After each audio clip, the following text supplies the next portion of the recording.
오늘 사도행전 1장 말씀에는 예수님의 제자였지만 예수님을 팔아버리고 떠나가버린, 사명을 놓쳐버리고 세상으로 나아간 정도가 아니라 사실은 스스로 목숨을 끊어버린 그러한 다른 유다 같은 인생이 있는가 하면, 또 다시 마띠아라고 하는 주님의 나라와 복음을 위해서 가장 복된 그러한 축복의 자리로 사명을 부여받고 세워지는 마띠아라고 하는 사람을 오늘 우리가 보게 됩니다.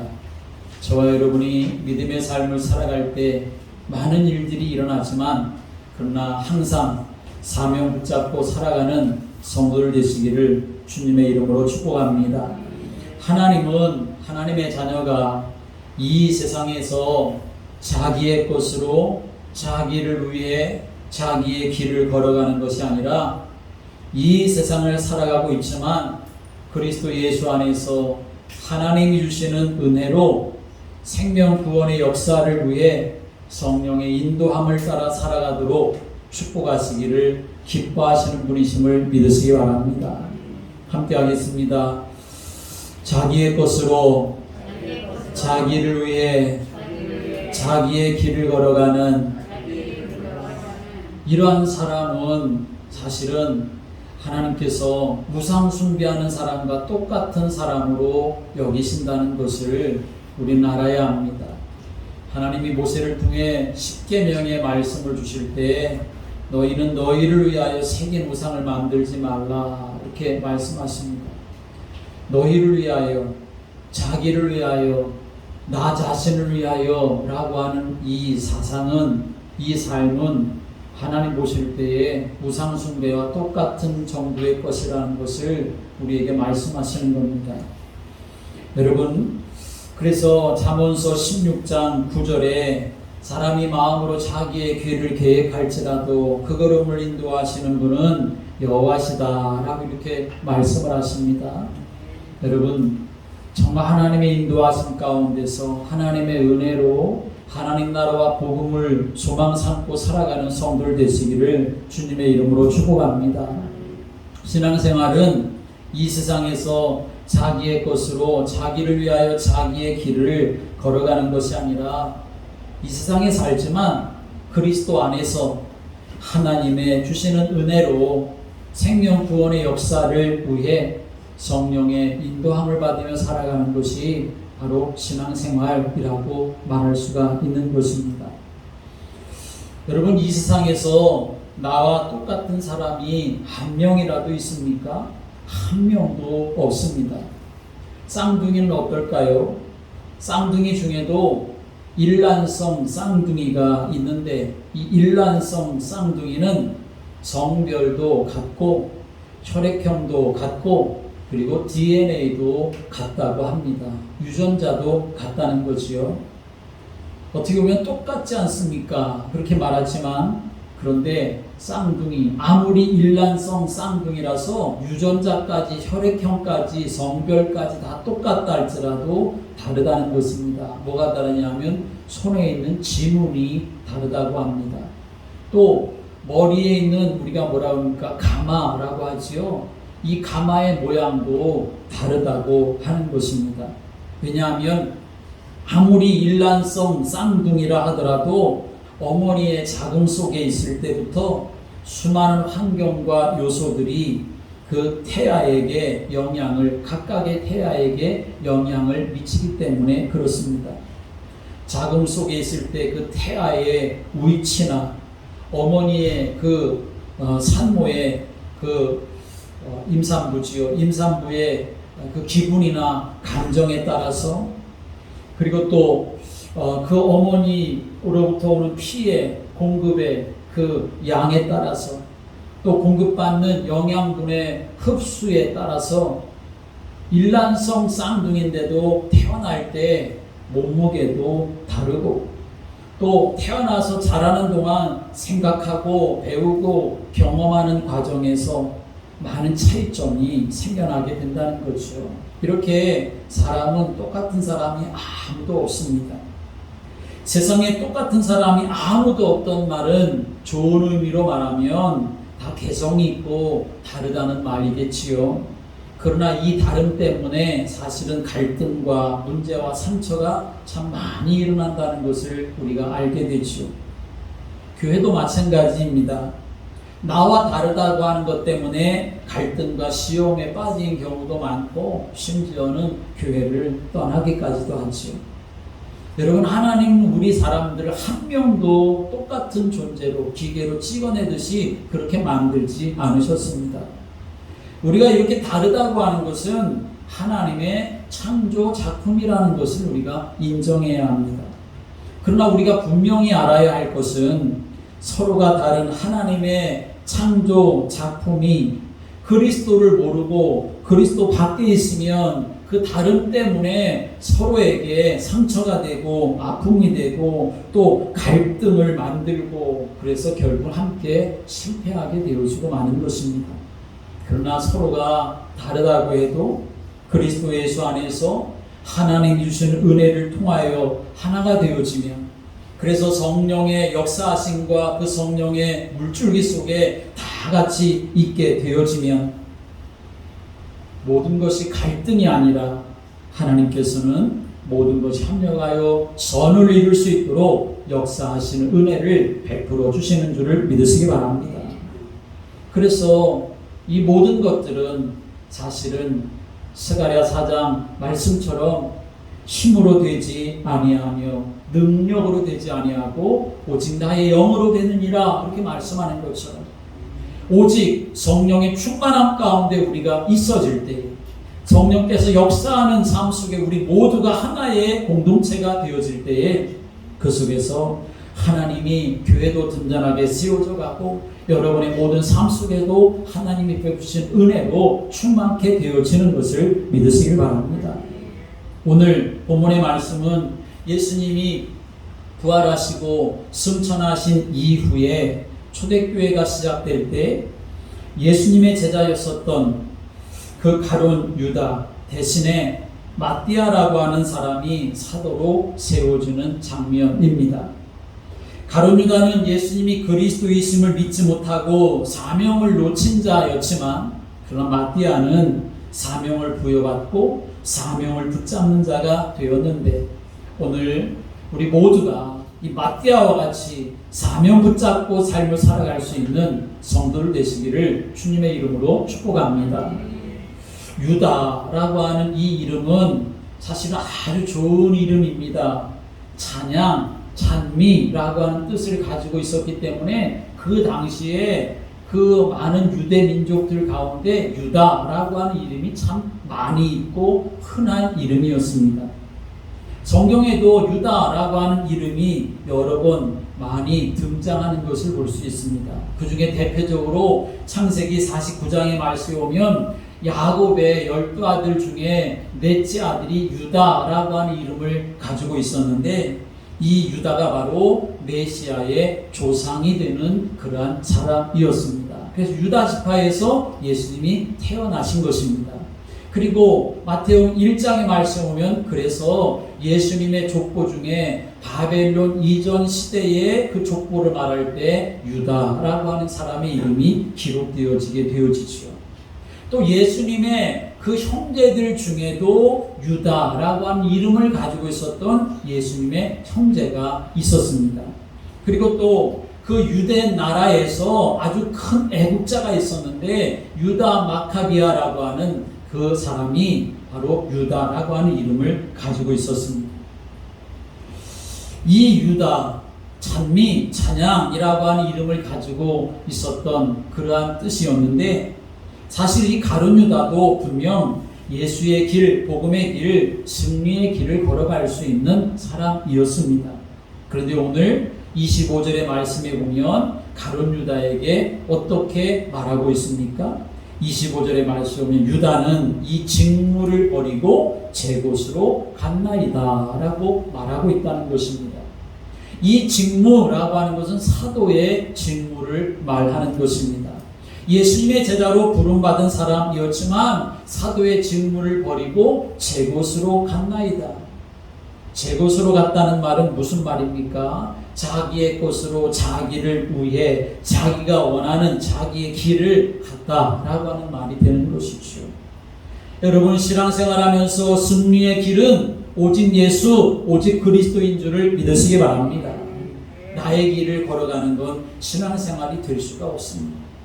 나의 길, 내가 원하는 대로 걸어가는 것, 거기에 성령이 역사하실 수가 없습니다. 오직 믿음도 예수 그리스도가 되어야 하는 것입니다. 오직 말씀도 예수 그리스도가 되어야 하는 것입니다. 오직 은혜도 예수 그리스도가 되어야 하는 것입니다. 예수 그리스도를 놓치면 결국은 율법주의, 신비주의, 그리고 또 인본주의, 그리고 종교생활 하게 되어지는 삶을 살아가고 결국은 실패하게 되기 때문에 그렇습니다. 오늘 이 가룟유다가 그랬습니다. 이 가룟유다는 예수님이 그리스도이심을 안 믿은 사람입니다. 물론 그는 훌륭한 사람이었습니다. 12제자 중에, 예수님의 12제자 중에 가룟유다 한 사람만 예루살렘에 있었던 유대 남쪽 지방 출신이었고 11제자는 저 북쪽 변방 갈릴리 출신이었습니다. 이 가룟유다는 예수님의 12제자 중에 특별히 누가 있었습니까? 세리 마태가 있었습니다. 그러니까 돈 계산 잘하는 사람이었던 거죠. 그럼에도 불구하고 그 세리 마태를 제쳐놓고 이 가룟유다가 예수님 일행의 모든 재정적인 사물을 맡아보았을 정도로 그렇게 아주 수리에 밝고 계산에 밝고 그리고 아주 똑똑한 그런 사람이었습니다. 그래서 요한복음 12장 5절부터 6절의 말씀 오면 마리아가 예수님의 발에 향유를 부을 때 이 가룟유다가 말합니다. 이 향유를 어찌하여 300데나리온에 팔아 가난한 자들에게 주지 아니하였느냐 하니 이렇게 말하면 가난한 자들을 생각함이 아니요 저는 도적이라 돈 괴를 맞고 거기 넣는 것을 훔쳐감이로라 라고 이렇게 말하고 있습니다. 가룟유다가 예수님의 발에다가 향유를 붓는 것을 딱 보는 순간 가룟유다는 뭘 알았냐면 야 저거 얼마쯤 된다 라고 아주 그냥 한순간에 계산이 나올 만큼 세상 물정에 밝은 사람이었다는 것이죠. 그러나 사실은 가난한 자의 구제를 핑계 삼아서 공금을 착복하고 자기의 이익을 취하려는 자였다라고 하는 것을 성경이 말하고 있지요. 다시 말하면 어떻게든지 좀 내가 잘되고 내가 성공하려고 하는 사리사욕의 밝은 사람이었다라고 하는 것입니다. 또 은 30을 받고 예수님을 팔려고 할 때도 어떻게 합니까? 내가 입 맞추는 사람이, 내가 입 맞추며 인사하는 사람이 예수니까 그 사람을 너희가 잡으면 된다라고 이렇게 사전에 군병들과 사인을 맞추었던 사람입니다. 그래서 어둡고 캄캄한 밤 그 겟세마네 동산에서 군인들이 예수님을 잡으러 올 때에 당장에 예수님을 금방 잡을 수 있도록 철저하게 계획을 세울 줄도 아는 사람이 바로 가룟유다였다는 것입니다. 다른 제자들은 예수님이 부르신 장면들을 성경에서 우리가 볼 수 있지만 그러나 가룟유다는 성경에서 예수님이 부르셨다는 장면은 찾아볼 수 없습니다. 학자들에 의하면 이 가룟유다 스스로가 예수님을 찾아와서 내가 당신의 제자가 되겠습니다 라고 했던 사람이라는 것입니다. 그만큼 예수님에 대한 소식을 듣고서는 아 저분은 참 훌륭하신 분이구나, 저분은 정말 대단하신 분이구나, 내가 저분을 좀 따라야 되겠다 해가지고 예수님을 존경하는 마음 가지고 찾아왔던 사람이었다는 것이요. 그런데 가룟유다는 예수님을 따르긴 했지만 예수님을 주님으로, 예수님을 그리스도로 믿지 않은 사람이었다는 사실을 우리는 알아야 합니다. 더욱 중요한 사실은 가룟유다가 이 악한 마귀 사단에게 속았다는 것입니다.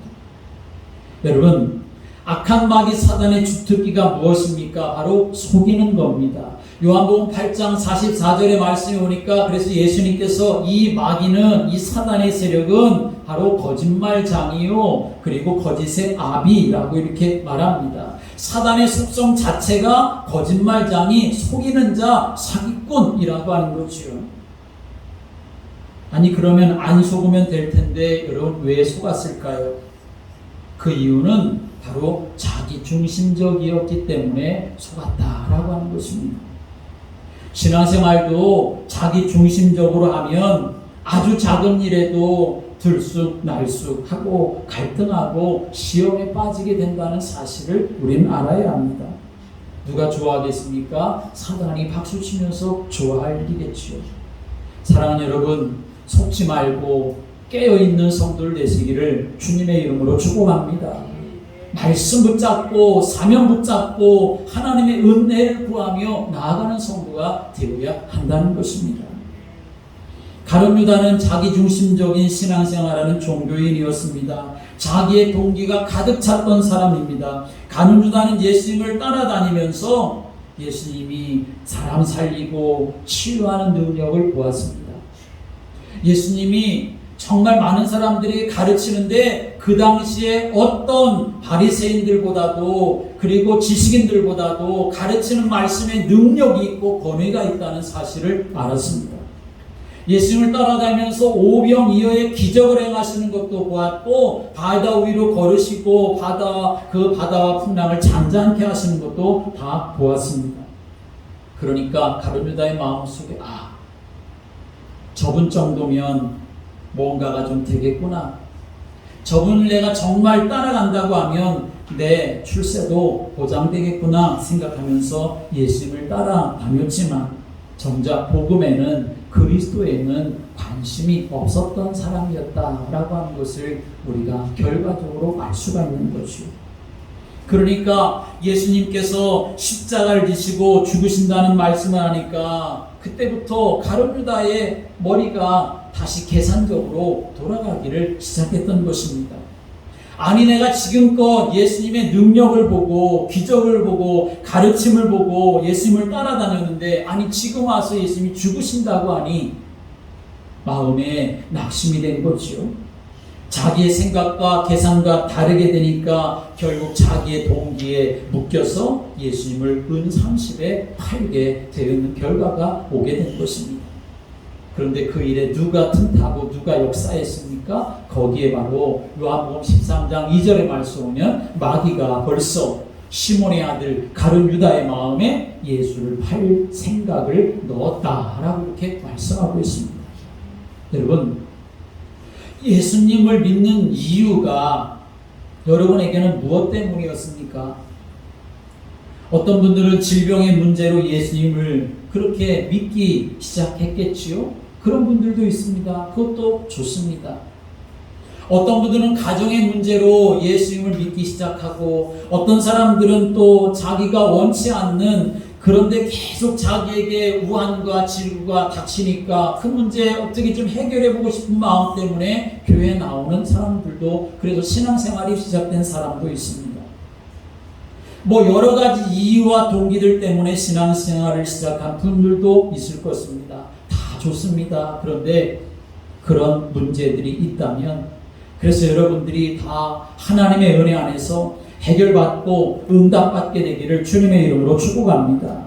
그러나 그 동기, 그 이유에 계속 머물러 있을 것이 아니라 그 동기와 그 이유를 넘어서야 한다는 것입니다. 그 동기와 그 이유에 여전히 머물러 있게 되어지면 아무리 훌륭한 뛰어난 인격을 가지고 있다 할지라도 결국엔 어떻게 되느냐? 가룟 유다 같은 수준에 머무를 수밖에 없다라고 하는 것입니다. 빨리 동기들을 뛰어넘어야 합니다.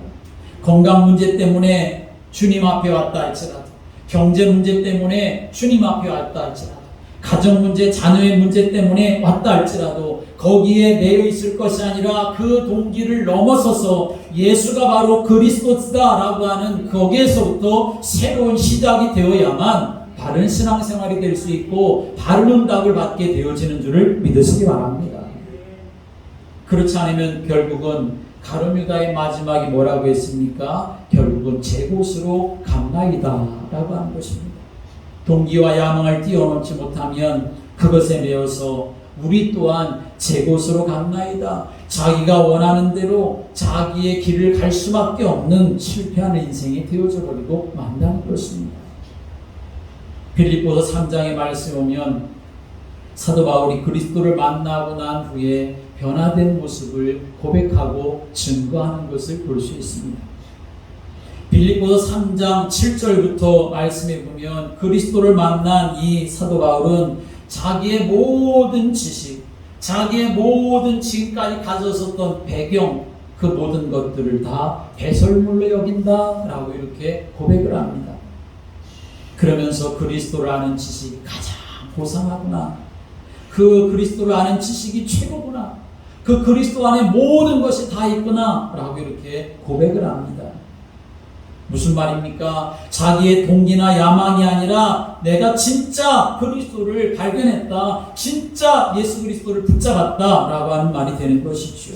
그러니까 자기의 모든 배경들이 오히려 지금까지 그리스도를 깨닫게 하는데 걸림돌이 된 것을 알았기 때문에 그건 다 배설물 같은 거야 라고 이렇게 말하는 것이죠.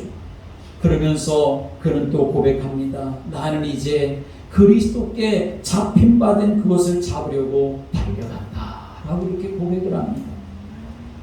바울의 지난날은 세상 사람들이 알아주기를 바라는 그런 인생을 살았던 사람입니다. 세상 사람들에게 발견되기를 원하면서 살았던 사람입니다. 그런데 그리스도를 알고 나서는 달라졌습니다.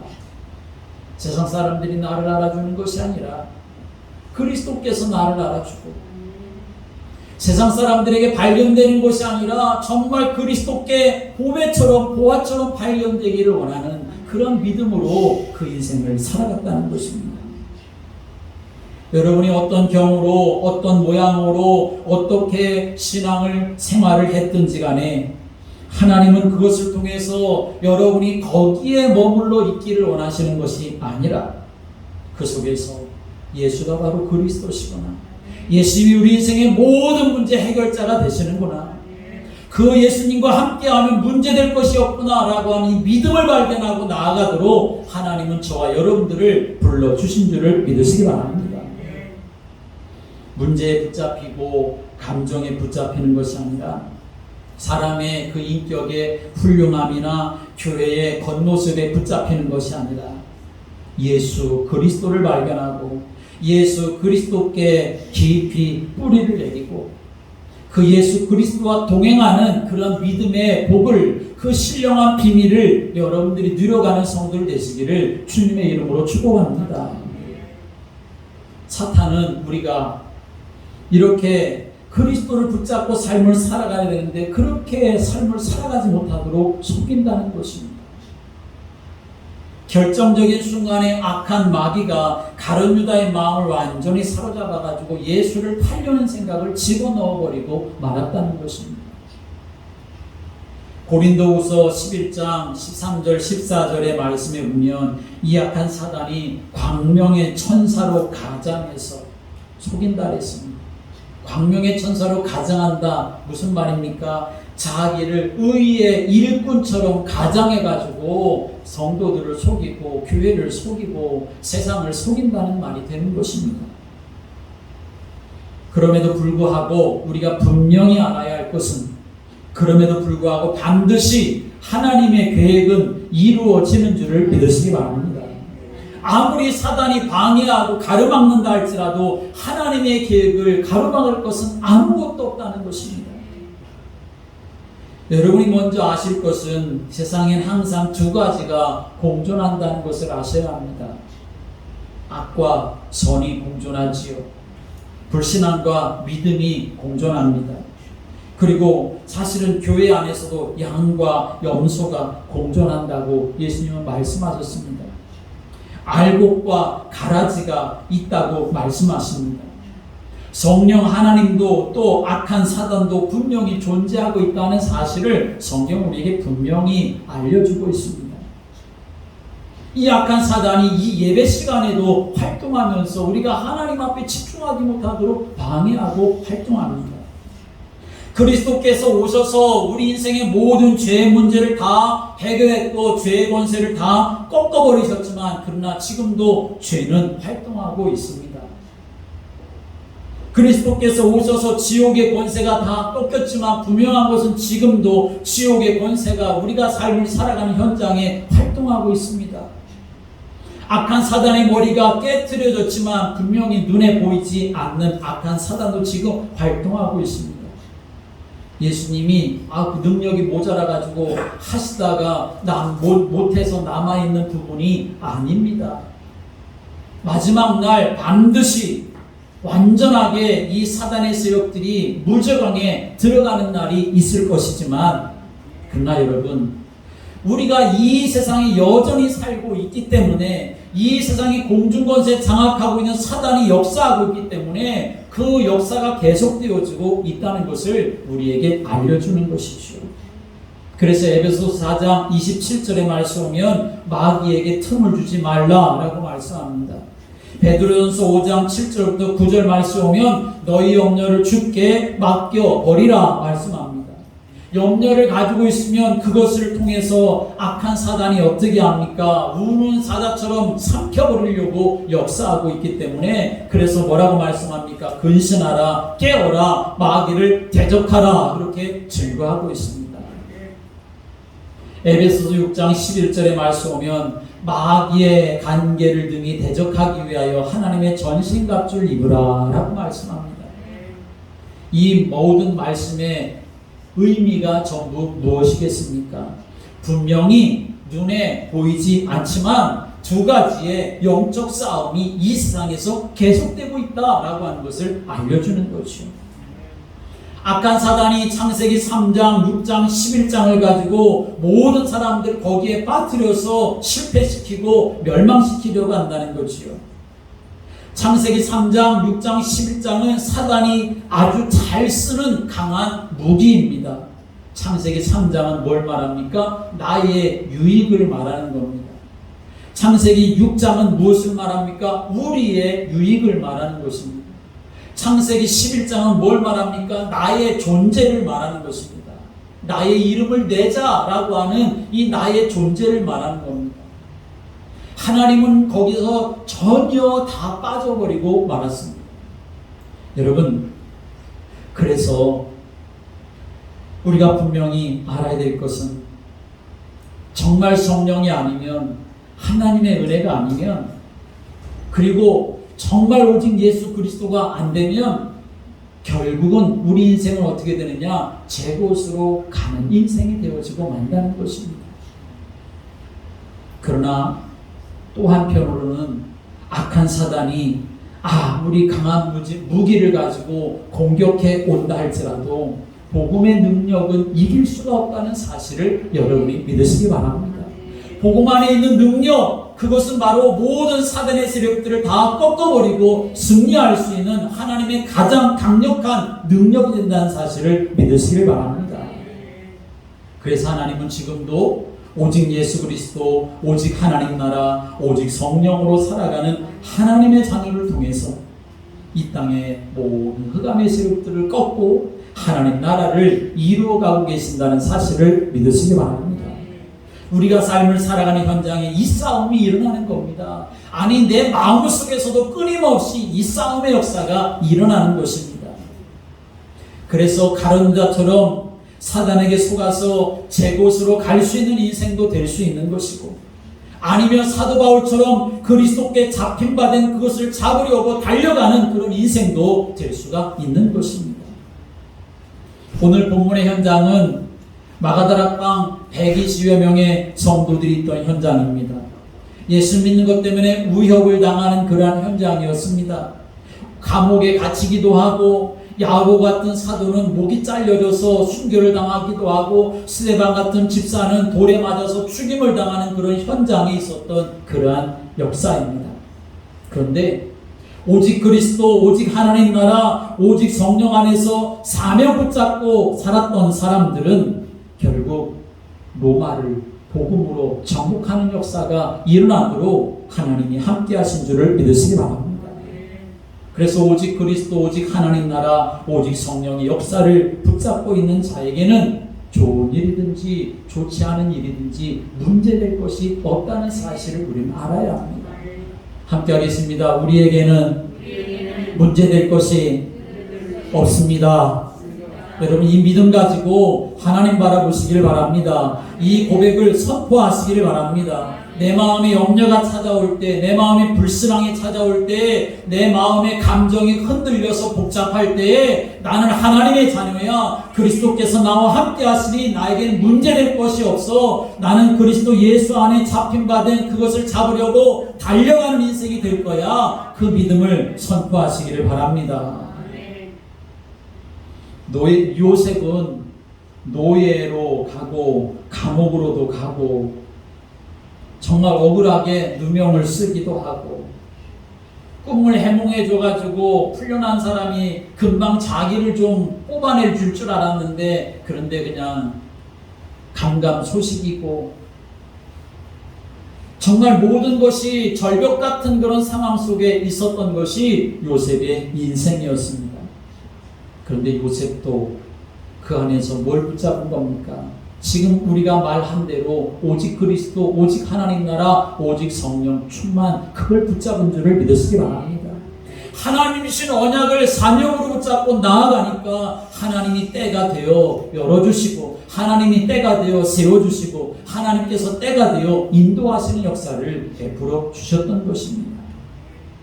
잠시 성공한 것이나 잠시 때로 어려움과 언약을 당하는 어려움과 고난을 당하는 것 때문에 속지 말고 그 안에서 오직 그리스도, 오직 하나님 나라, 오직 성령 충만함을 여러분이 구하고 사모하고 누리시기를 주님의 이름으로 축복합니다.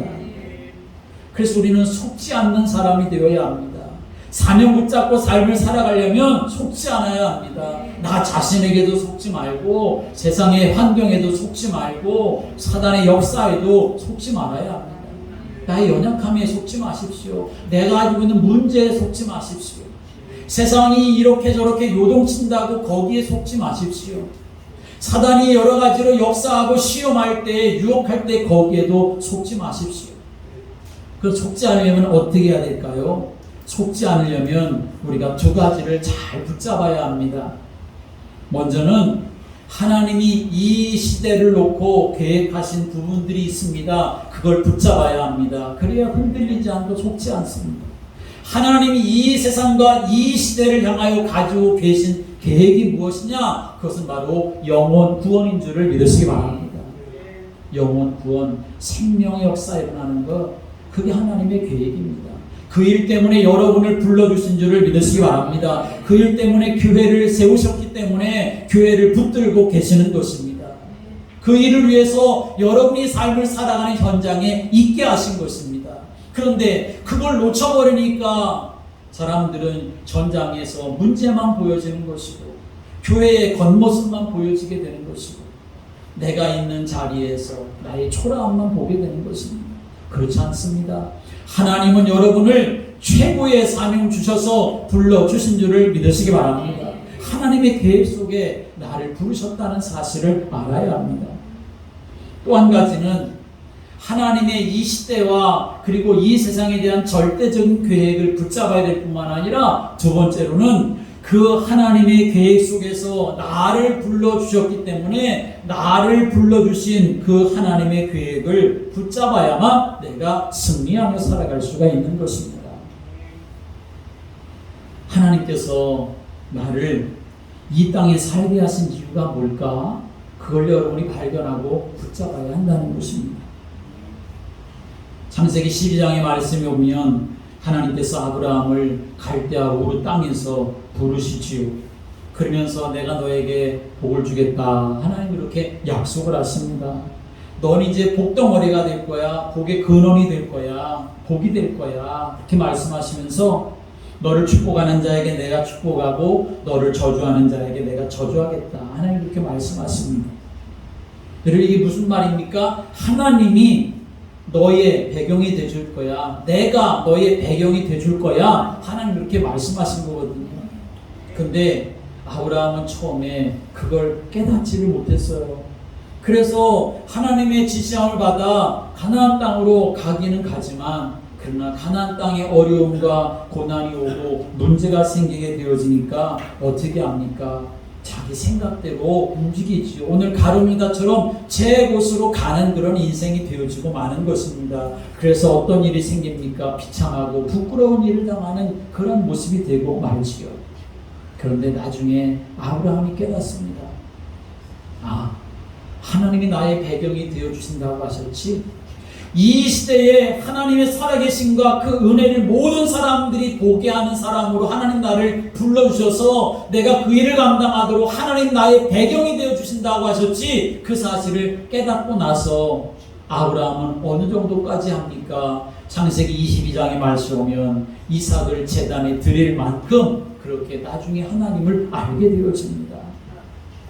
자기 아들 이삭에 드릴 만큼 그렇게 깨달았다는 것은 무엇입니까?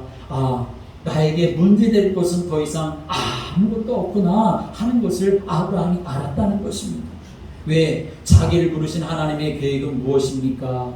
바로 하나님이 나의 배경이 되셔서 나를 통하여 천한 만민이 복을 받게 하고 구원의 은혜 하나님께로 나아가는 그러한 길을 열어주시기 위한 것이라는 것을 알았기 때문에 그런 것입니다.